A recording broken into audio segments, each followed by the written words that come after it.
প্রিয় শিক্ষার্থী বন্ধুরা, চলো এবার আমরা ঘনক সম্পর্কে জেনে নিই। আয়তাকার ঘনবস্তুর দৈর্ঘ্য, প্রস্থ ও উচ্চতা সমান হলে তাকে ঘনক বলা হয়। মনে করি A B C D E F G H একটি ঘনক এবং এর দৈর্ঘ্য, প্রস্থ ও উচ্চতা সমান এবং এগুলো এ একক। এখন ঘনকটির কর্ণের দৈর্ঘ্য সমান সমান রুট ওভার বা whole root A square plus B square plus C square.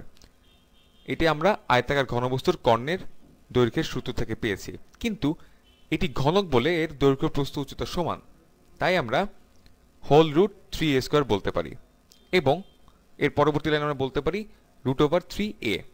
সুতরাং ঘনবস্তুটির বা ঘনকটির কর্ণের দৈর্ঘ্য রুট 3a। ঘনকের সমগ্র তলের ক্ষেত্রফল সমান সমান 2a গুণন a প্লাস a গুণন a প্লাস a গুণন a, অর্থাৎ 2a square plus a square plus a square is equal to 6a square, অর্থাৎ ঘনকের সমগ্র তলের ক্ষেত্রফল is equal to 6a square. ঘনকটির আয়তন সমান সমান a into a into a is equal to a cube, অর্থাৎ ঘনকটির আয়তন হলো a কিউব। চলো এবার একটি উদাহরণ দেখি। এখানে দেয়া আছে একটি ঘনকের সম্পূর্ণ পৃষ্ঠের ক্ষেত্রফল 96 বর্গমিটার। এর কর্ণের দৈর্ঘ্য আমাদের নির্ণয় করতে হবে।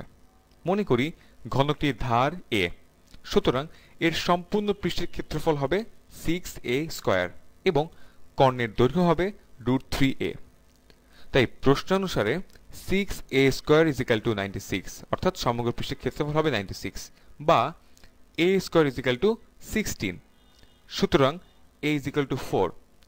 আমরা জানি যে a square is equal two 16 হলে a সমান সমান প্লাস মাইনাস 4 হয়, কিন্তু বাহু কখনো ঋণাত্মক হয় না, তাই আমরা এখানে -4 না নিয়ে +4 অর্থাৎ a ইজ ইকাল টু 4 লিখেছি। সুতরাং ঘনকটির কর্ণের দৈর্ঘ্য is equal two root 3a। এখন আমরা এর মান বসালাম এখানে, তাহলে আসে রুট 3 ইন্টু 4 এবং ক্যালকুলেটর ব্যবহার করে আমরা পাই 6.928 মিটার প্রায়। সুতরাং নির্ণেয় কর্ণের দৈর্ঘ্য 6.928 মিটার প্রায়।